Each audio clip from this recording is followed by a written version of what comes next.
Hello, in this episode we're going to create a method for calculating points that are evenly spaced along a path. What's slightly tricky about this is that if we take the Bezier function I described in the first episode and use that to sample points at constant time intervals, they're not at all evenly spaced. Now, there isn't really any elegant way of fixing this, so what we're going to do is just interpolate between these points to place new points at a fixed distance from one another. Obviously, the more points we start out with along the curve, the more accurately our final set of points is going to match the curve. Okay, so up to this point, we've leveraged Unity's built-in editor functions for working with the Bezier curve, but since getting evenly spaced points is something we might want to do at runtime in an actual build of the game, we're going to need to write out these Bezier functions ourselves for this part. So, I'm going to create a new script called Bezier. I'll open that up. And this is going to be a public static class, not inheriting from monobehavior, of course.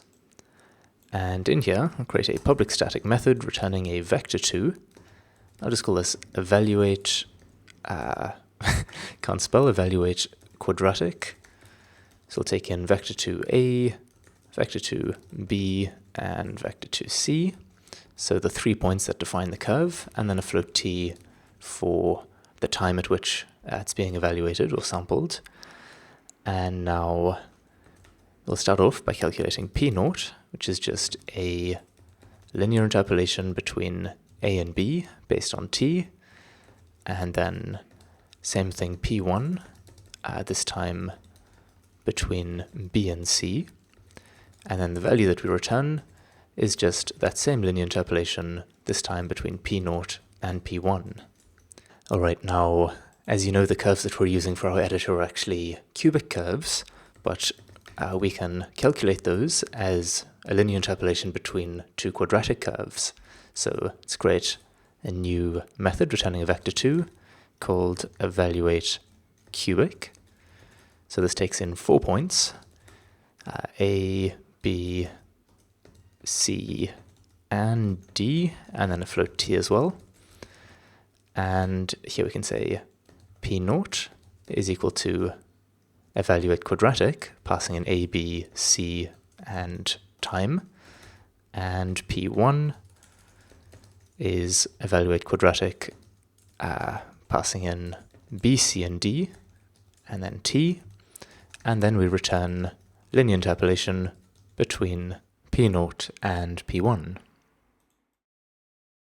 Okay, so I'll save that and go into the path class, and this is getting quite long, but somewhere in here, maybe just after this last public method, I'll create a new public method which is going to return an array of vector2s, and this will be called something like calculate evenly spaced points. You can take in a float for the desired spacing, and a float for the resolution, which I'll set to a default of 1. I'm then going to create a list of vector2s called evenly spaced points, just for adding the points in as we find them. So it's equal to a new list of vector2s. And we can begin just by adding the first point in the path to that list. So points 0. And then I want to know what the last point that we looked at is. So call this previous point, and initially that will be point 0 as well, of course. Then also want to keep track of the distance that we've traveled along the curve since adding the last evenly spaced point. So I'll just call this distance since last even point, and that will be 0 at the beginning.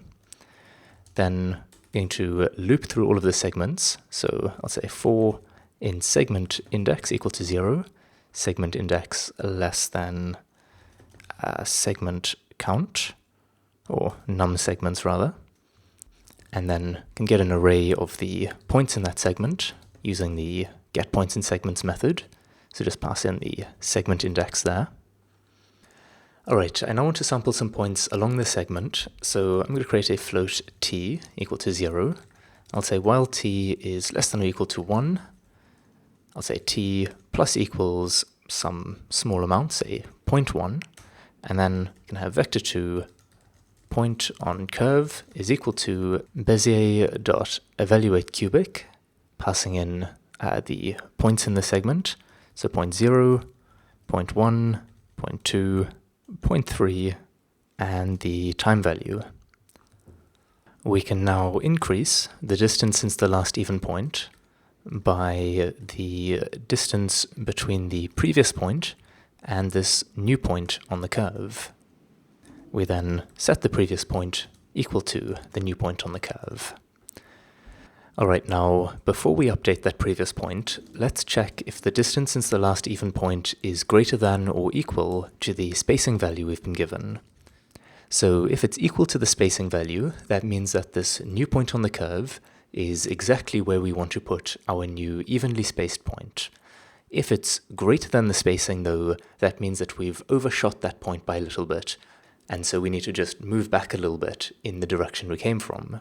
So let's figure out how far we may have overshot that distance by. I'll call this the overshoot distance, and it's simply equal to the distance since the last even point minus the spacing. We can now say vector2 new evenly spaced point is equal to the point that we've just found on the curve, plus the direction going from this point on the curve to the previous point, so previous point minus point on curve, dot normalized, and we want to multiply that by the overshoot distance, so we just move back the appropriate amount in that direction to get our new evenly spaced point. We can then add that to the evenly spaced points list, so dot add new evenly spaced point, and we can say the distance since the last even point is now equal to the overshoot distance. Now, it's possible that if the spacing value is really small, we might overshoot the last even point by so much that we can actually fit multiple evenly spaced points in between the previous point and the new point on the curve. So I'm going to change this from an if statement to a while loop, so it will just keep running this until it's added in all the evenly spaced points that it can. And the only thing that I need to change to make that work is just inside here, set the previous point equal to the new evenly spaced point. Alright, now at the end of this, I'm just going to return evenly spaced points, and that's a list, so I'll just convert it to an array. Okay, this should basically work, but currently we're not taking the resolution into account. So what we want to do is just increase this time value by some amount that's dependent on the resolution. So the higher the resolution, the smaller the increment should be. And there's another factor that I want to take into account here, which is the length of the current segment of the path. Obviously, the longer it is, the smaller we want this value here to be. Now, a very, very crude, but good enough for our purposes estimate of the length of a cubic Bezier curve can be calculated by taking the distance between the two anchor points and adding half the length of the control net. So, up here, I'm going to say float control net length is equal to vector2.distance between points 0 and point 1 plus distance between points 1 and points 2 plus vector2.distance between points 2 and points 3. Okay, we can then say estimated curve length is equal to vector2.distance between the two anchor points, so P0 and P3, plus half of the control net length. Okay, I'm then going to say int divisions, so the number of divisions we want to make in this segment is equal to the estimated curve length multiplied by the resolution, and let's just also multiply that resolution by some constant factor, say 10. This is of course giving us a float value, so I'm going to round this up using mathf.ceil2int. Alright, so now we have the number of divisions. We want to increase time by 1f over that number of divisions. Okay, so this calculate evenly spaced points should be working.